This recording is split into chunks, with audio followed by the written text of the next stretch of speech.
Hoy nuestro invitado va a ser el profesor Alberto Ramírez para hablarnos de la justicia internacional, sobre todo en función de la paz y contra el delito. Pero antes vamos a ver una entrevista que hicimos a Santiago Castelà Suribas, profesor de la Universidad de Cataluña y especialista cercano a la Corte Penal Internacional. Tuvimos una entrevista con varios especialistas en esta materia y vamos a dar a continuación nuestro diálogo con el profesor Santiago Castelà de España. Sí, yo creo que desde la creación de la Corte podemos hablar de que ha surgido un nuevo espacio de discusión científica que es el derecho penal internacional, que si lo podemos situar con antecedentes yéndonos muy lejos en la historia o quizás los más próximos en Nuremberg y en Tokio. Sin embargo,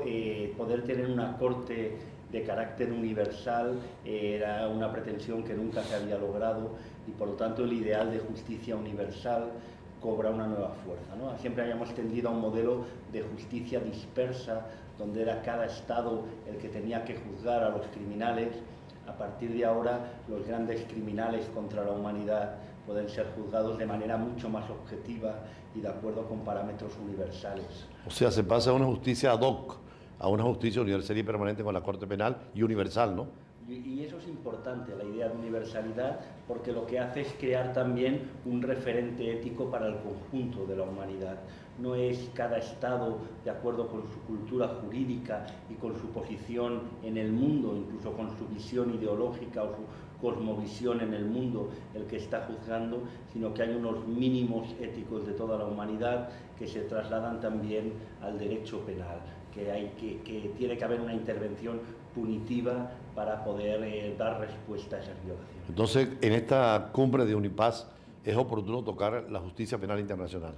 Es muy oportuno, sobre todo porque tuvo un momento de auge y de ilusión en torno a la conferencia de Roma, cuando se hizo el tratado constitutivo de la Corte, y sin embargo ahora no pasa por sus mejores momentos. Hay algunos países que han amagado o anunciado la posibilidad de retirada y algunos que no acaban de colaborar efectivamente. Entonces, la importancia en un sistema de protección de los derechos humanos, de protección del derecho internacional humanitario, de tener como un elemento de cierre en el derecho penal es importantísimo y sobre todo en el discurso de la lucha contra la impunidad. ¿Por qué solo 4 crímenes han sido tipificados y no más? Porque son más los crímenes internacionales, ¿no? Podrían ser muchos más, sin embargo, ya hay, incluso en uno de ellos, en el crimen de agresión, ha habido muchos problemas para poder acabar de concretarlo, ¿no? No es fácil el consenso entre los estados y progresivamente se va elevando el nivel de exigencia. Si pensamos que todo se inicia, que el gran punto de inflexión de la humanidad en este tema es la conciencia después del holocausto que sufre en la Segunda Guerra Mundial el pueblo judío, y a partir de ese momento es cuando se inicia un proceso muy lento, pero también inexorable, sin grandes pasos atrás, que llega hasta crear la Corte Penal, ¿no? Entonces ese proceso de ir creando la conciencia de los estados, unos estados que venían de considerarse con una soberanía absoluta, ilimitada, plena, y que de repente tienen que aceptar que la relación con las personas de su estado, con sus ciudadanos, ya no tienen plena soberanía, sino que ha emergido otro principio, que es el de dignidad de la persona humana, que se impone, que contrapesa, que equilibra y que limita la soberanía absoluta del Estado. ¿Por qué pone el tema del holocausto como esa puntualización de la dignidad del ser humano frente al Estado? Porque hasta ese momento los temas de derechos humanos eran asuntos internos del Estado. Y es en ese momento cuando la humanidad toma conciencia de que de dos grandes cosas. Primero, de que la modernidad ilustrada también podía generar monstruos, de que en el momento en que teníamos más capacidad para usar la razón y más libertad para usarla, también se pueden generar monstruos como había pasado, y que por lo tanto aparece una nueva modernidad escarmentada, crítica, que reafirma los valores de la Ilustración, pero desde un punto de vista más consciente, más crítico, y por otro lado, porque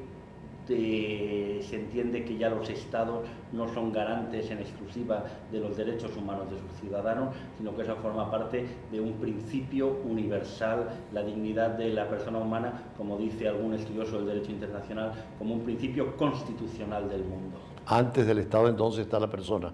Sí, y es donde se revierte, ¿no? El Estado moderno podemos situar que nace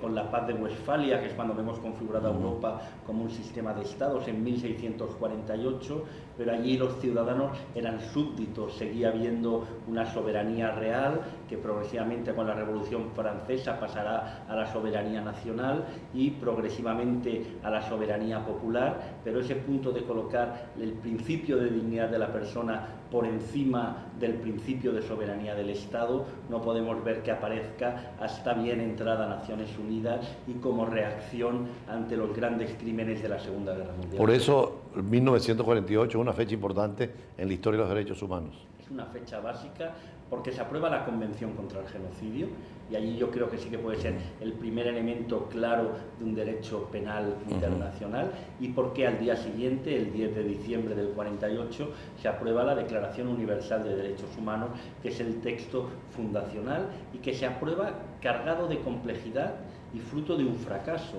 Lo que se quería era haber hecho un tratado y es imposible poner de acuerdo a los países para un tratado y un tribunal de derechos humanos, porque hay países que tienen una visión tan solo de derechos civiles y políticos y los países socialistas que tienen una visión de derechos económicos, sociales y culturales. Por eso se decide hacer dos tratados, pero poner una declaración como pórtico. Y esa declaración, que se hace, como decía, el 10 de diciembre del 48, no contó con el apoyo de los países socialistas, que consideraban que tenía un tufillo demasiado liberal, demasiado civil y político, ni contó con la aprobación de Sudáfrica, por el tema de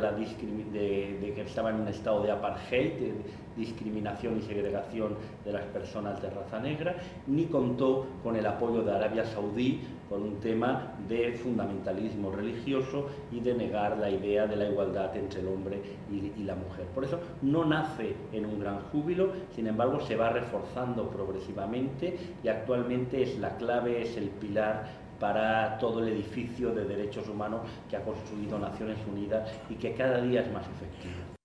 Precisamente hoy tenemos en el estudio a Alberto Ramírez, director de posgrado de la Universidad Nueva Esparta, porque están trabajando en esta terminología del nuevo derecho penal internacional, de la justicia social internacional, del tema de la globalización del derecho, de la universalidad de la justicia a nivel de todos los estados. Y vamos a hablar con ellos porque tienen un seminario muy importante con altos funcionarios de los distintos organismos, pero también con profesores y estudiantes universitarios. Agradecemos a Santiago Castelá Zuribas, él es internacionalista, también profesor de Derecho y especializado en Derecho Penal Internacional y en contacto permanente con la Corte Penal Internacional, que está estableciendo cursos para que abogados de todo el mundo puedan instruirse en los sustantivos, en los adjetivos del derecho penal para ir a la Corte Penal y poder tener representación allí. Más adelante, como decíamos, hablamos con Alberto Ramírez. Ya regresamos.